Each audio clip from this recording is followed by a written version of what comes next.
Hello and welcome to a brand new episode of the Atom Bigg Cricket Podcast. Well, there's a catch here. We have rebranded ourselves and we will be called the Legends and Lads Cricket Podcast.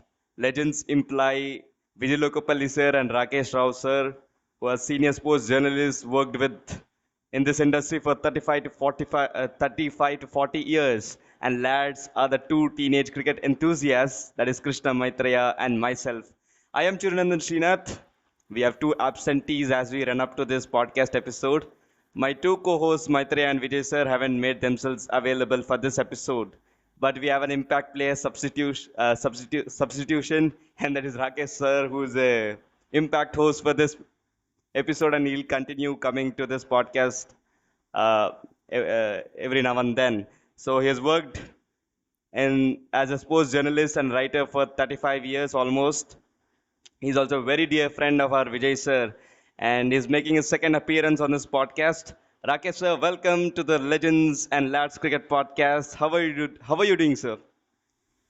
I'm doing fine, but at the outset, let me thank you for giving me this opportunity to rejoin your show, and especially once you have re-christened it as Legends and Lads. And thank you so much for having people like Vijay around, because me and Vijay, we go back a long way. Like you said that we've been in journalism for 35 years. I'll just correct it a bit. It's almost 40 years. I mean, for Vijay Oh, and me, Vijay has been around for a bit longer. He was my senior for many years, and I mean, as far as Vijay is concerned, we are family.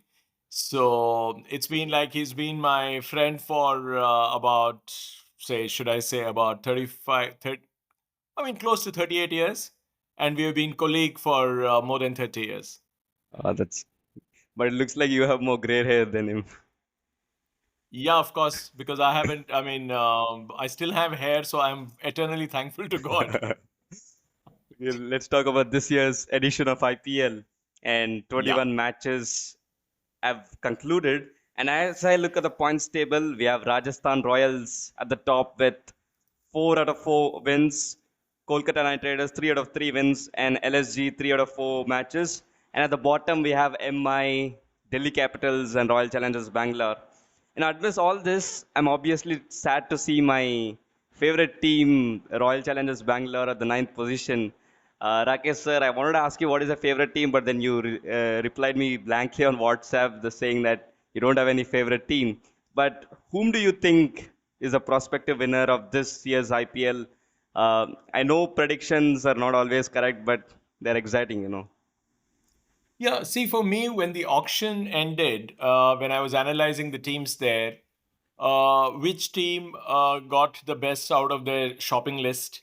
I thought Rajasthan Royals had probably the best side, the best pick.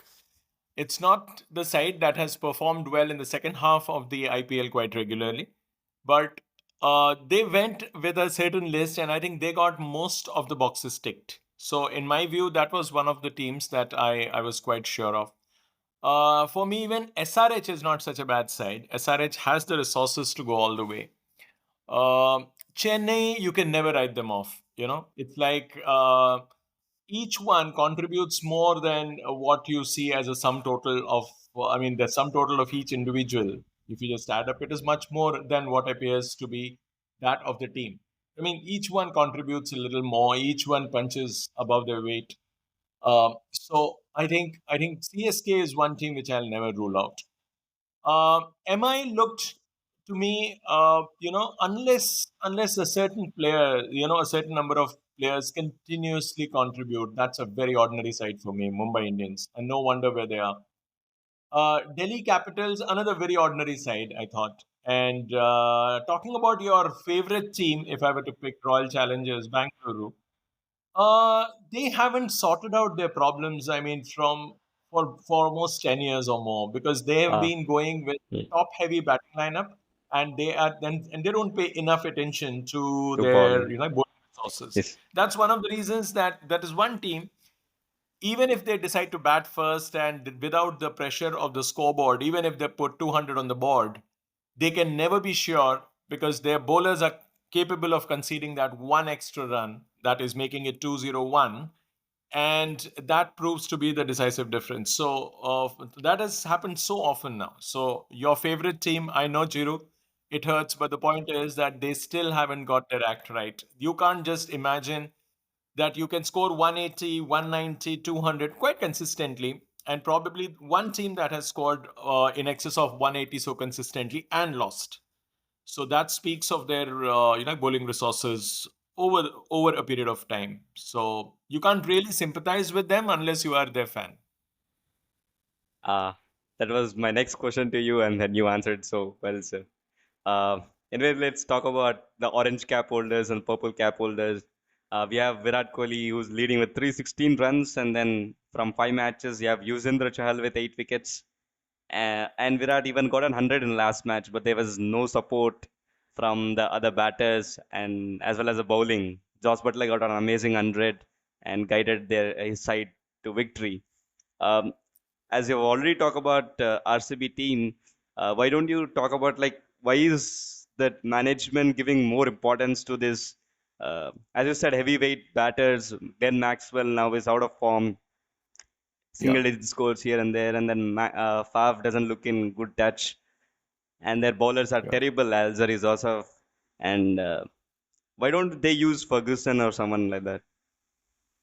See, the thing is that some individuals or certain institutions, once you get into that mindset, like, if you start believing that, look, only batters are going to win you a cricket match, because eventually it is not the number of wickets that you take, it is the number of runs that you score that decides the match.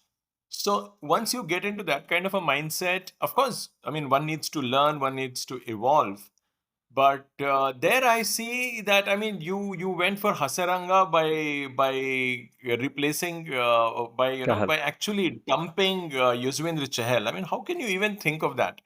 Because a guy who has been part of the mix, who's been looking so solid, you just dump him. And especially if you recall the last match, I mean, it must have certainly hurt Bengaluru a little more to see Chahal doing that little bit extra, getting those wickets at the crucial times. And, because Yuzi was supposed to be an RCB man for so many years.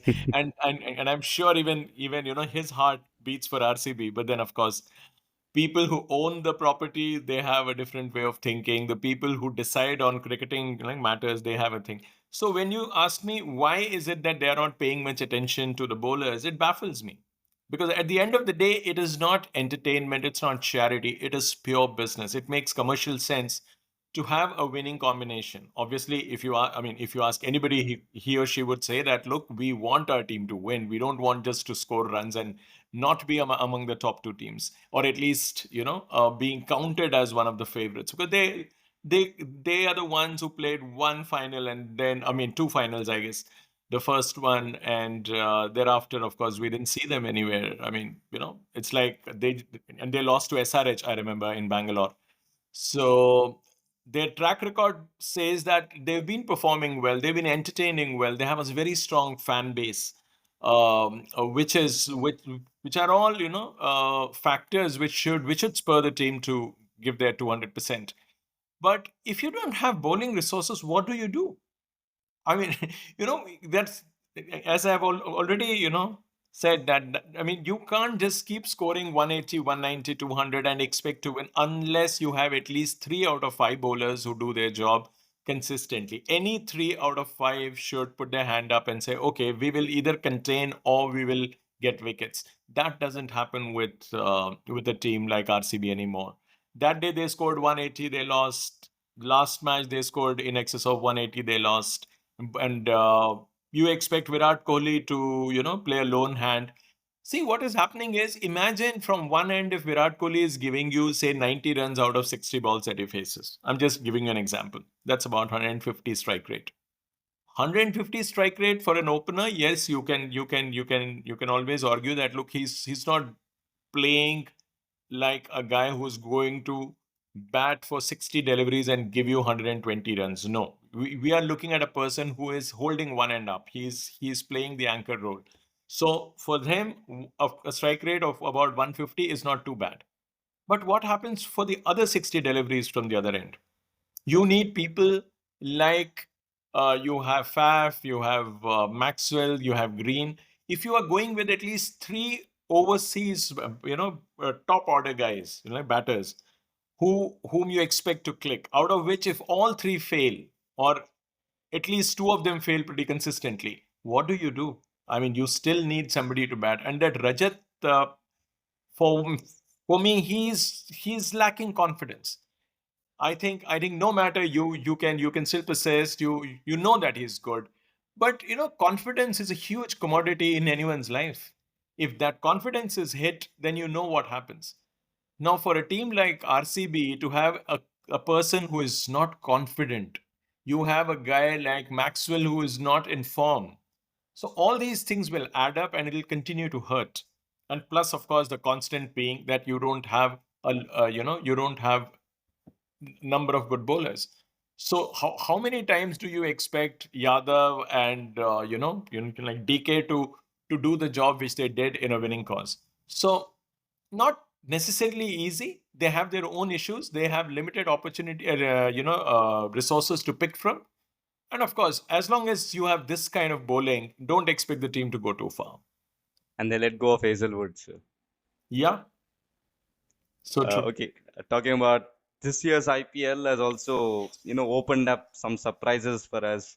Hardik Pandya was moved from Gujarat Titans to his former franchise, Mumbai Indians, and also was made the captain of the five-time champion team. What the fans believed was, how will it be if an Indian team captain is not the captain of a state franchise? This led to the fans booing at stadiums and booing at Hardik Pandya. And coincidentally and unfortunately, Mumbai Indians is not doing well. They are losing all their matches. And now, while as a mature fan, you're supposed to respect players, give them the importance, give them respect for what they have done for the country. What is your take and what is your advice to fans, sir? Chiru, for me, uh, I have a slightly different opinion on this.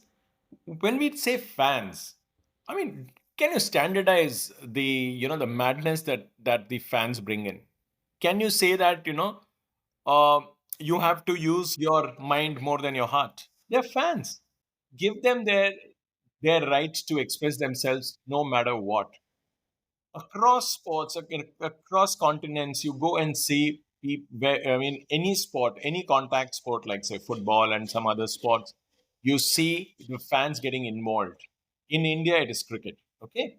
Now, when people are investing so much emotionally into a team, it's a franchise, it's not a nation that is playing.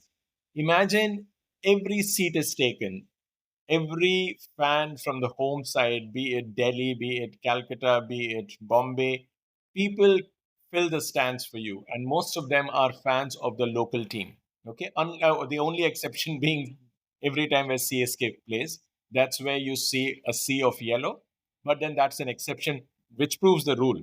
The rule here is that okay, if Mumbai Indians is playing, whether the team is led by Rohit, whether it is Hardik, whether Sky is available, not available, forget all those things. People will come wearing blue and they will fill Wankhede Stadium.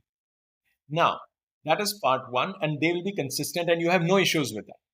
Now, when the fans collectively begin to take to social media, when they express their displeasure, remember, fans are not selecting the team. Fans are Mm. not, they cannot influence performances. They can only encourage the team that they support. Because a fan thinks from the heart. So if you say, no, no, no, you have to be mature. Now, what is maturity? Maturity, you expect a group of millions to be disciplined or to be on the same page? Probably not. That is not possible. You are looking at a very ideal situation. And if you go by that, imagine if the fans behave all over the world, if they are all sane and they are all civil at all times, you want to enjoy the field of sport. Let the fans be. You see fans doing crazy things. Anywhere in the world, you see ice hockey, you see NFL, you see, be it football, be it cricket. It's the fans that bring in a certain variety, a certain flavor to the things which is happening on the field. So let them be, accept it. If they are booing you today, it just let them be. All it will take is one match winning knock of from Hardik. It'll change everything. If the team is down 4 wickets down for 32, and Hardik comes and plays a blinder, and MI reaches say something like 180, 190 realistically, and they contain the opposition, can you imagine how the same fans are going to brave Hardik because he has played he has played, a key role in getting the team those two important points. Now imagine Rohit and Hardik stitching a partnership, a match winning partnership. What will the fans do? Are they going to cheer only Rohit? They are not going to do that. Fans at the end of the day want their team to win, and everything is happening because the team is not doing well. Let the same team win the next four matches, and you will just stop hearing about this Hardik thing being, Hardik being booed.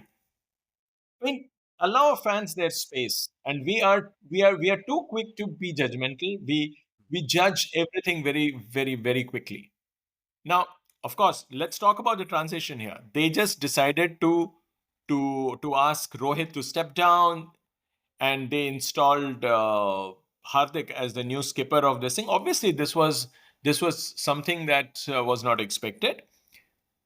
On the other hand, you see how CSK did the same. They also had a new captain, and that captain didn't have the stature of, say, a Hardik. But look Mm. at the smoothness of it all.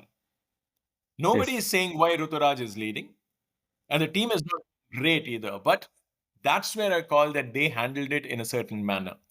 That's where you need to give a lot of credit to CSK, because that's been the team of, I mean, people call them a team of oldies, the dad's army, and so on and so forth. But the point is that they always maintained consistency.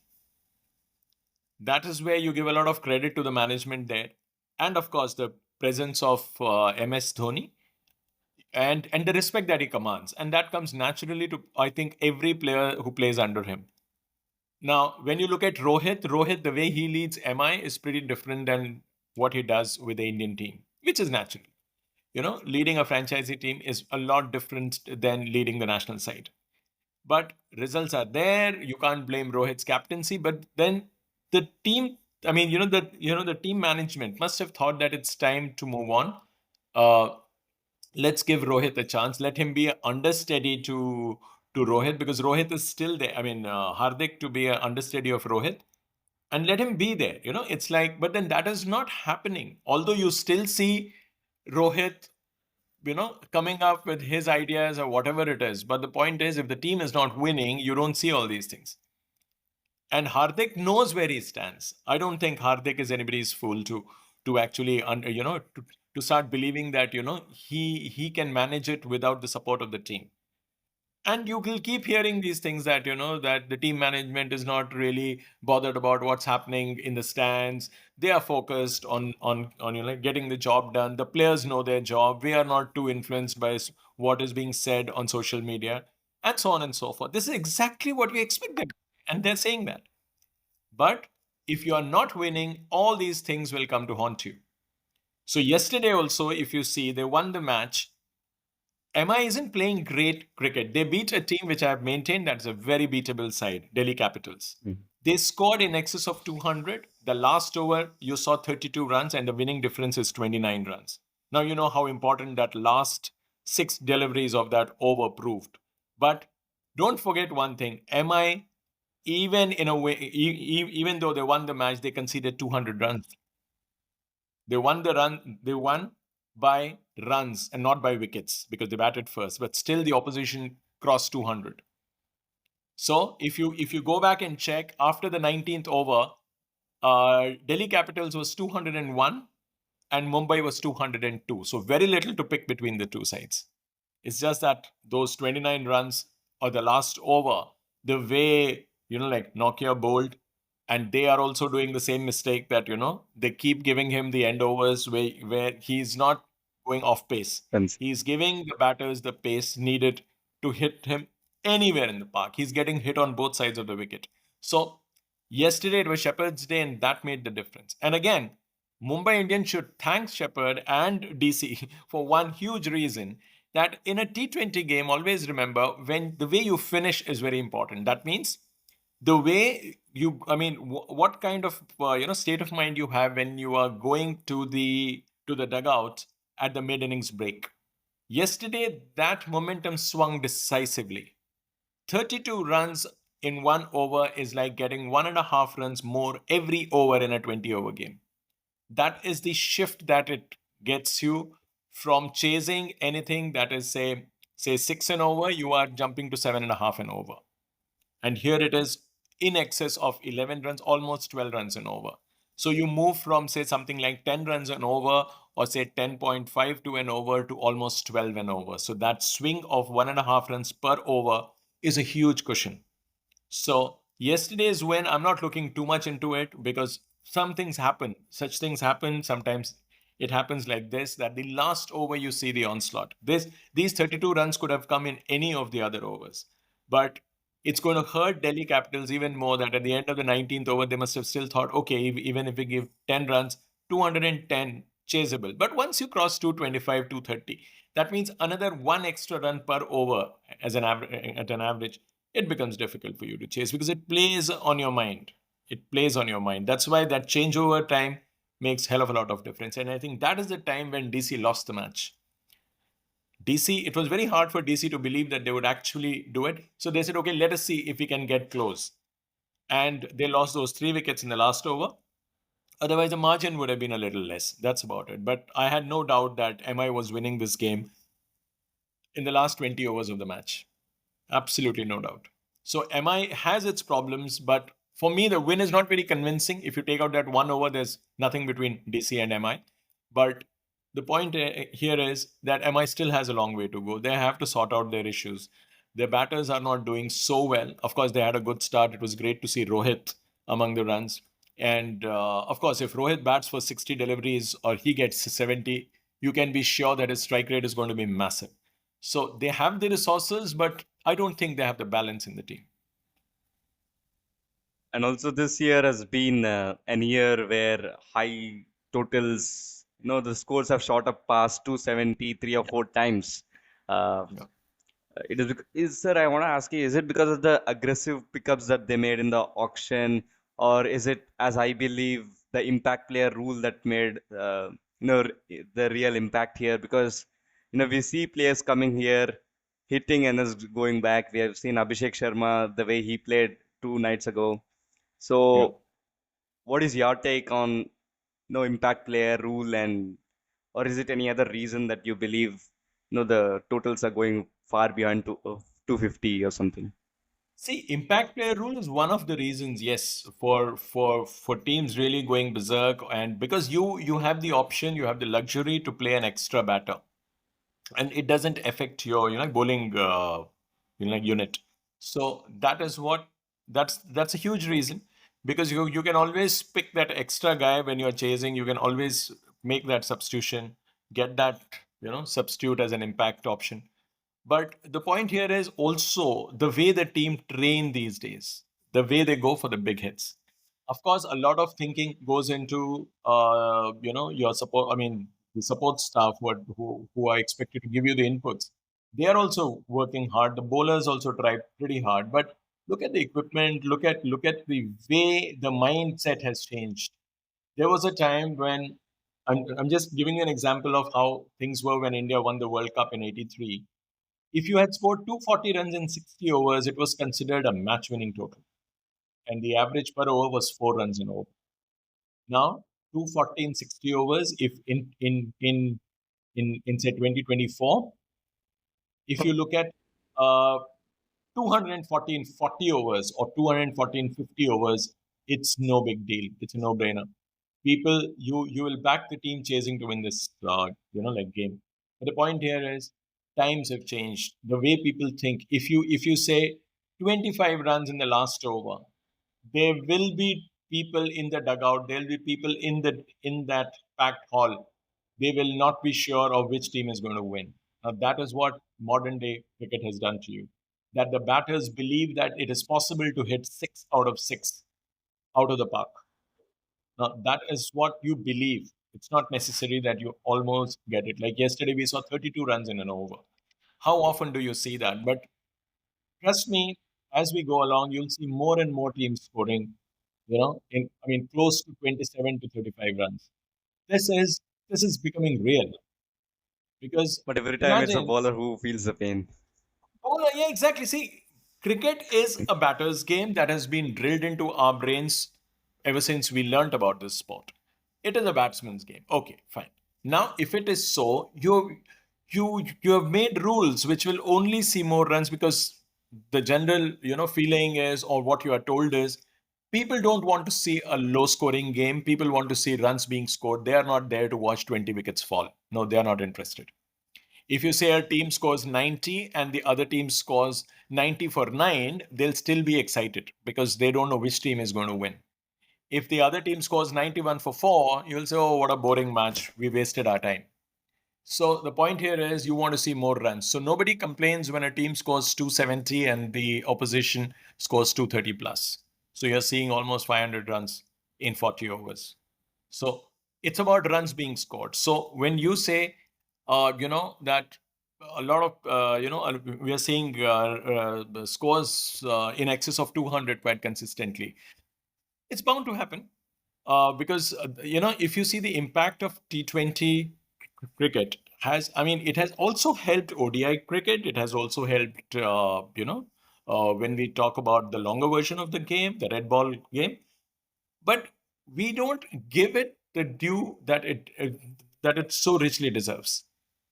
It has to be given credit because it has changed your mindset. A lot of people believe that they own the arena. A lot of youngsters, which you see, even this year, you see people like Shashank, people like Abhishek. A lot of these names, they are not illustrious names. They haven't, they can't, their names don't carry a very heavyweight resume. But look at what they can do to reputations. It's because they believe that, look, I have practiced well. This is my arena. That's what I've always believed from day one, that homegrown batters or homegrown like bowlers, they will definitely do well in Indian, in the IPL. Reason being, they played only that cricket on these surfaces. Now, once you convert that, it has we have already had, say, since 2008 and all these editions, 16 editions, you see that we have produced players out of IPL. Although the selection committee will feel that, okay, it's not fair to just recognize the talent of a T20 player, and that too from IPL, and give him a break. But Indians have still done that, by the way. No matter how which selector says that, no, no, no, first we put them in India A, he has to prove himself in India A and then go on to, then he gets into the scheme of things for senior cricket. It doesn't happen that way consistently. There are a few examples which me and you know, who have been picked straight from the IPL. There is one gentleman who has made his comeback, his test comeback through IPL. So these things do happen. But the point here is coming back to why these runs are being scored. I think the cricketing skills, the skill sets are getting better and better. The first thing that white ball cricket did was to improve the fielding standards, the catching, the fielding. Now you field in, you not only use your skills, but you are taught in practice that how two people can combine to save a boundary and relay the ball back to the wicket keeper. That is being practiced. How you take a catch outside the ropes by still being airborne, and you come back inside the playing arena, the field of play, to complete the catch. All these are practiced. There was a time when, nobody thought that this was possible. Nobody practiced. These days, you do practice. You can see players standing inside the ropes, taking, the ball is hit from close, just in a way for them to get used to that idea of hopping across the rope, being airborne, they push the ball back, and then they run in and they complete a simple looking catch.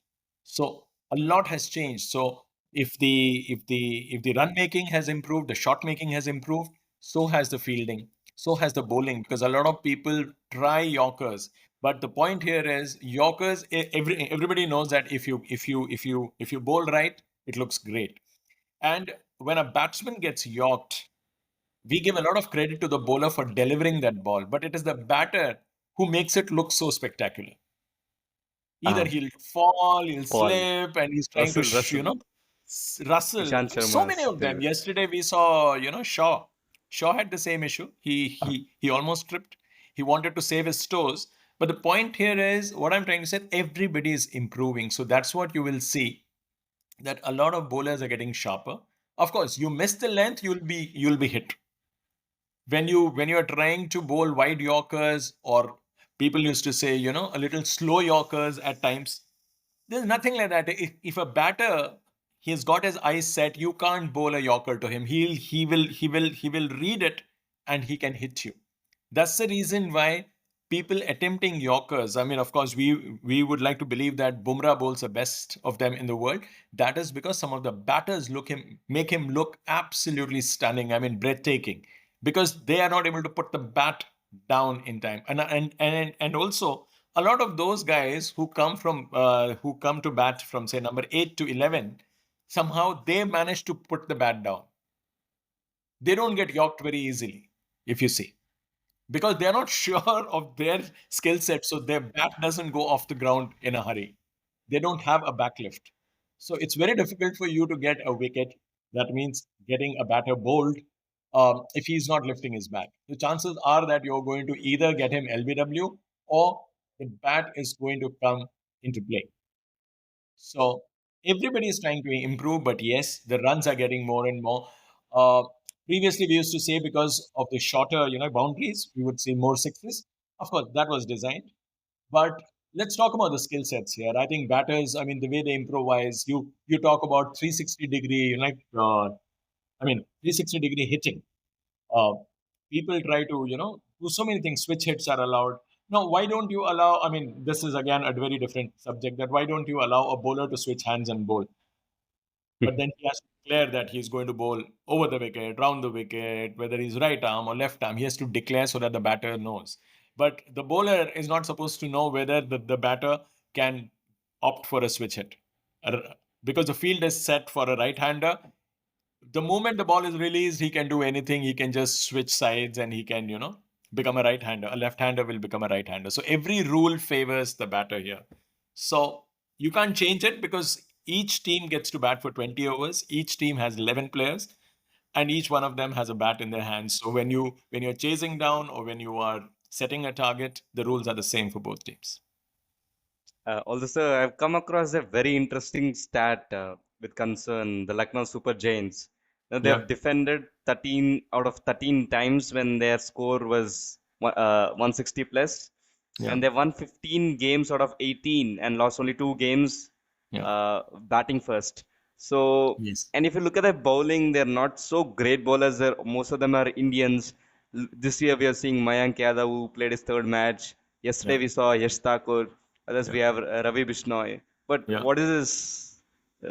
Is LSG's bowling so good, or no? What do you think helped them here? No, I don't think that bowling on paper looks so good. You have to give credit to those, for those names which you just took. They are not playing for India regularly. Nobody, I mean, they are all still aspirants to get that India cap.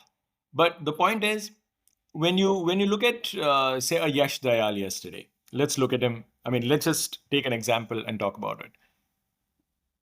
See, the team's strategy, when you are looking at 160, it's gettable. It's a tricky total. In 2024, I'm saying. In 2008, when the IPL started, if you had put anything in excess of 260, it was considered, 160, it appeared to be a match winning one, irrespective of the state of the wicket, irrespective of the due factor or whatever. But in 2024, if you keep a team in between, between 160 and 170, the commentators will be the first to say, oh, this team has managed to restrict the opposition. Great. Now you start chasing. Now, when you're chasing, if you are a little complacent, you had it. Yesterday, just imagine, after 5.5 overs, I think the score was 54 without loss. Okay? You are chasing down, so you needed another 110 runs to win from the remaining 14 overs. Of course, you lose a wicket at the last ball of the power play. No damage done. Thereafter, for the addition of 48 runs, you lose 8 wickets. How do you explain that? That is because a certain Yash comes to bowl. You think Krunal Pandya cannot be hit because he has taken those 3 wickets or whatever. So you go after Yash. Now, when you go after somebody in desperation, chances are that you're going to, reward him with wickets. Not that you want to, but it often happens. This is how, so often we have seen that Jasprit Bumrah is bowling brilliantly. Shami is bowling brilliantly. The opposition decides to give Shardul Thakur the charge. And Shardul gets a wicket. Not because Shardul has bowled a wicket taking ball. He gets wickets off full tosses. He gets deliveries which are meant to be hit out of the park. Somehow the batter gets that kind of relief. He'll say, oh my God, here is Shardul. He can be tonked. I can't hit Shami. I can't hit, Jasprit Bumrah. But Shardul can be hit. He'll give me the right length to swing my bat. He'll give me the right width. The right width to cut the ball, pull the ball. So the moment the batter loses that amount of concentration, he becomes vulnerable. So yesterday, what you saw with Yash was just that. Yash didn't bowl amazingly well, but then that's white ball cricket for you. You don't have to necessarily bowl a wicket-taking ball to get a wicket. So yesterday, when I was watching it, I was just seeing how, they were throwing caution to the winds, and they were just going after that bowler. He's young, he can be hit, and you ended up giving him wickets. All credit to that youngster for doing what he did. He just played along and he said, okay, so you want to hit me? Please hit me. And of course, the catches were taken. He bowled well. He really bowled well. So give credit to LSG there for creating a situation for no wickets on the board with 56 already there. They were not defending a huge total, but again, how did GT just chase their how did they plan their chase? I don't think, more than LSG doing their job, I think it was almost like GT helping LSG finish the job. Otherwise, how can you just keep losing wickets like that? You have a Ravi Bishnoi, can't you bring him up there? And, he came he was there at the other end, didn't get strike at the initial this thing. Then, of course, he hit those few sixes. Otherwise, the team would have folded inside 110. They got that additional 20-25 runs in the end for the last 2 wickets. But the point here is that it was too little too late. You can't really look at 165 and of course the stats are very impressive, no question about it. If you can win 15 out of 18 by defending, and here we are talking about a batter's game and the bowlers are doing the job. So yes, a lot of credit should be given to LSG, but at the same time, for me, why they succeed so consistently is, I'd rather use the word consistency here because they are so consistent. 15 bar 18 is a huge percentage. And for them to do it, a lot of credit is due to the captain. But at the same time, I think it is not something which is due to the fact that they have a terrific bowling attack. No, they don't have. They have just a very average attack. They can be tonked all over the park on any given day. It is just that the batters, if they don't apply, then you'll see what you saw last time. And the sensational Mayank Yadav, who's made his debut this year, won the first 2 matches Yeah, and is clocking, every now and then 155, 150. Um, and even Steve Smith is waiting for him in the Border Gavaskar Trophy. yeah, So, and there is a requirement for the management to look after his fitness, workload management, and all this yeah, stuff. yeah. But how do you see? Does he go back the way how Umran Malik came?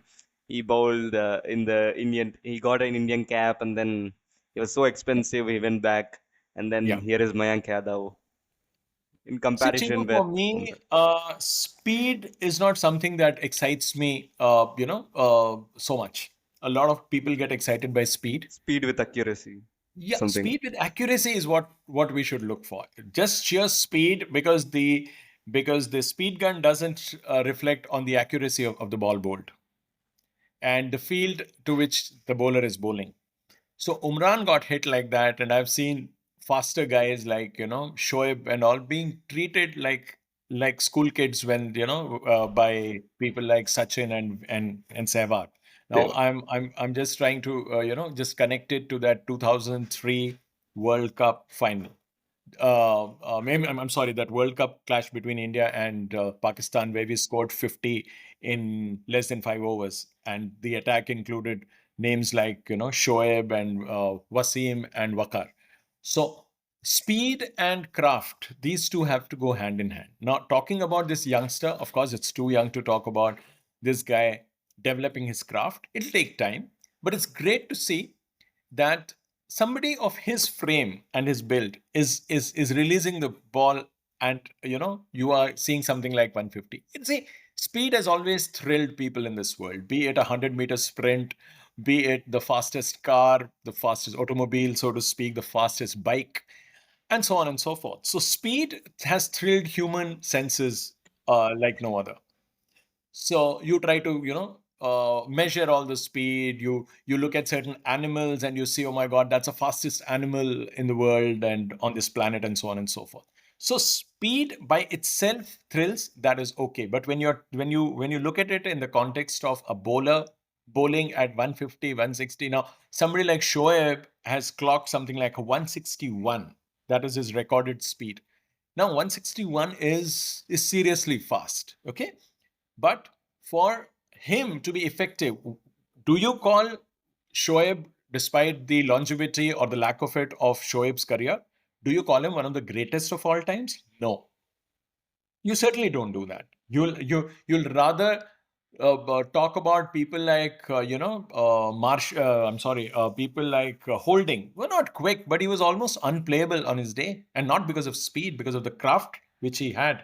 So a lot of faster bowlers like Imran and all, they've cut down their pace in like later years, not because they couldn't bowl that, they wanted to stretch their careers as well. So speed at his age is great. Now imagine the same boy who was playing for Sonnet here.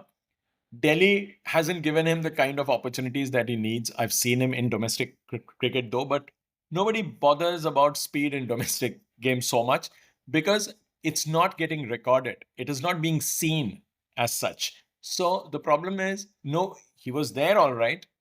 He was another kid at the nets. Everything was fine, but suddenly he gets the big stage and he gets those wickets up front. Now that is what has come to actually showcase Mayank. The world is now looking at him. Oh my God, here is a guy who bowls in excess of 150 so regular. Great, but again, workload management. You talk about a lot of things. Of course, injuries can happen, but then let's just hail this natural talent as of now. He's it's too young to go into the fact that whether he's going to get into the Indian team. We have already gone through this once. Umran was there, we did speak on the same lines for him. Oh my God, he's so quick, he's so good, he's this. Of course, he looked impressive. But if you don't bowl to your field, if you can't maintain your length, if you can't, you know, think like a bowler who is getting that batsman out, you can't just aim for the stumps all the time. Yes, if you can do that, consistently hit the stumps or bowl in the line of the stumps, you are likely to get more wickets. But then if you're bowling on the pads, if you're giving the width, if you're struggling with your rhythm, then your speed it actually is seriously counterproductive to your team and to the interests of your team, because you'll end up releasing the pressure from one end completely. You'll get tonged for 15, 16 runs. Then the bowler doesn't know whether to bring you on immediately for the next over or to hold you back. And then, as and when you come, people are waiting that, okay, this guy is struggling with his rhythm. He's not sure. He lacks confidence. That is where you get hit even more. So far, things have gone Mayank's way. May God be with him, the wonderful child. Let him just, concentrate on bowling, not on taking wickets. He just has to get the basics right. And once he gets the basics right consistently, of course, he'll get hit. Don't expect him not to concede runs. There'll also be times when he's going to go wicketless. All these things will happen. But let's keep an eye on him. Let's see how he progresses. He still has to evolve as a serious bowler, but he has shown the spark. We have got somebody of that speed. Let's just, nurture him. Let's just nurse him into something that serves India in the long run. Everything you said was totally relatable, sir, because I am also a fast bowler. Great, Uh, Chiru. You so were a we'll move fast on to the. bowler, and have you ever bowled with a speed gun? No. There you are. That means we don't know. We can't be too sure if we have missed a fast bowler. The nation has missed a fast Oh, bowler. Who knows? that's too much confluence. No, seriously, because we don't know, so we can't be too sure. Yes. Yes. So we'll Yeah. move on and talk about, an excited guy. All Indians are excited for this guy who made his comeback after his car accident. And when Delhi Capitals played their first game, we were at hostel, we were writing our board exams. I remember the television was put on in the dining hall, and then, the match went on, and I see my juniors, my classmates, everyone shouting when Rishabh Pant comes for batting. And when he went, even the opposition team, the fans of opposition team, they cheered for this lad, and he even got runs in this tournament, 250s already. He's striking at 150. Will he make a comeback to the T20 World Cup, sir? Do you see him anywhere near? Trust me, in the remaining league matches, if he crosses 52 more, just two more times, okay? You have 14 league matches. If he crosses 52 more times, I think you have to write his name right up there and say, okay, he's going.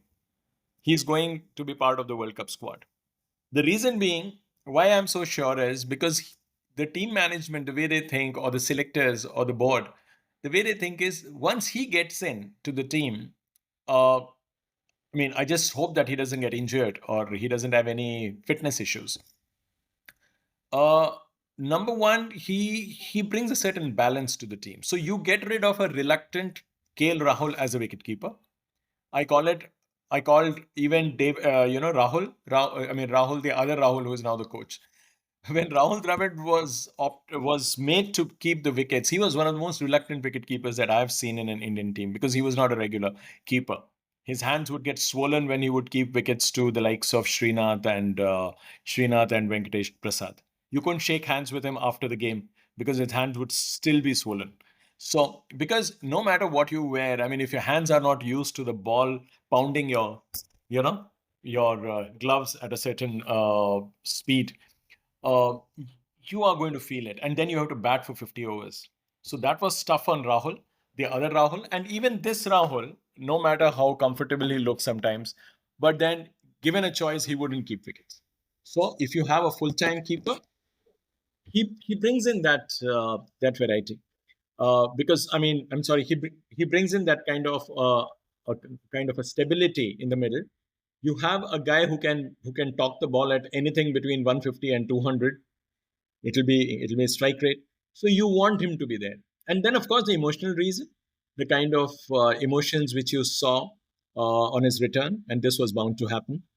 Uh, for me, one of the most important factors was not that whether he was going to score runs in this IPL.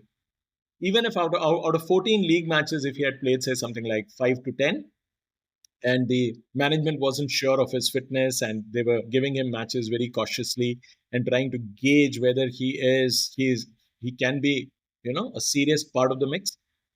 But just look at the way he has come back.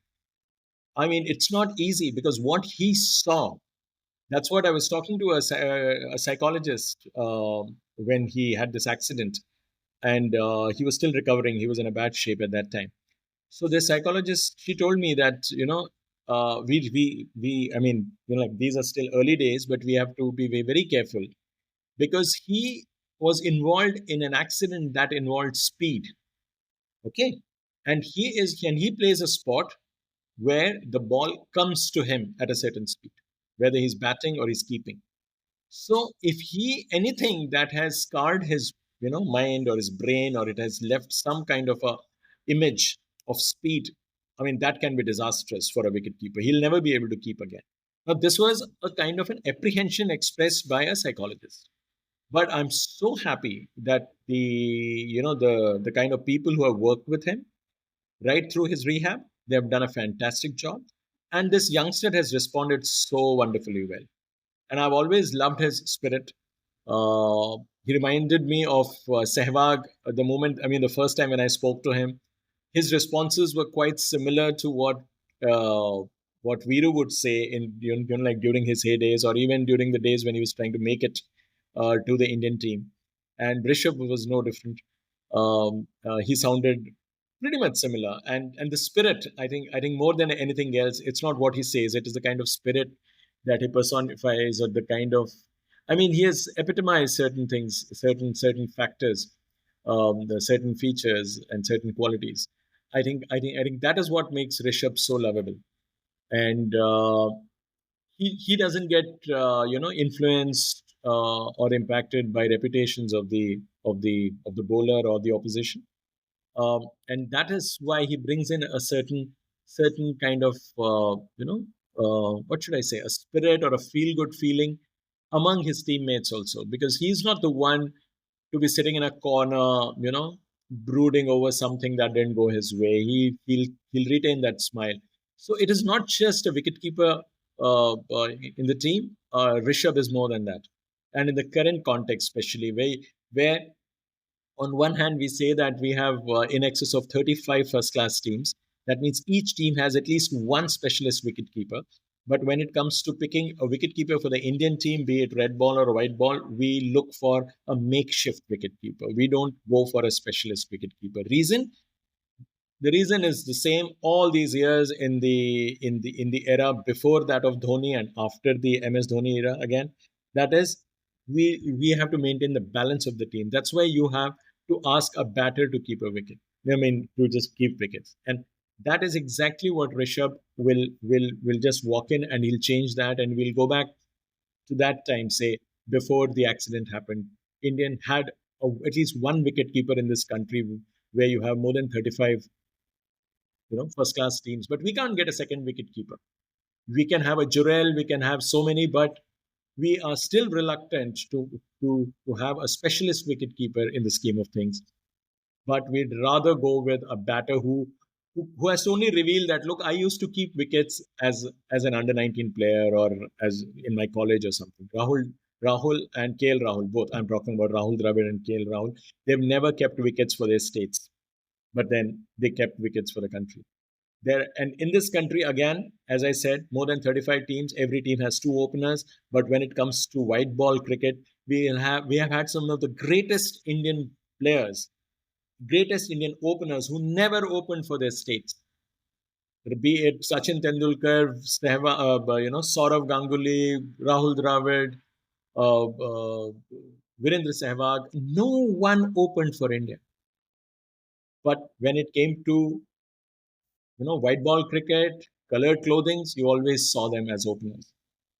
And if you had a match involving Delhi or Bombay, these batters will not open the innings for their state. So that's what I'm saying. Ours is a country of contradictions. So when you look at somebody like Rishabh Pant, we want Rishabh for more than one reason. Of course, he's quality, no doubt about it. But he hasn't played that much of international cricket. And IPL is just what the doctor ordered for him to make a comeback, because he'll get into the mix, he'll feel good about himself, he'll work harder, and he knows that age is on his side.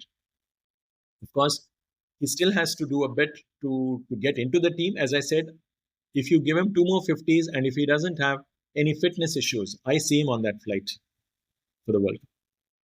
We'll wrap this episode now. Thank you so for coming and thank you for listening. We'll be back next week with house full, hopefully.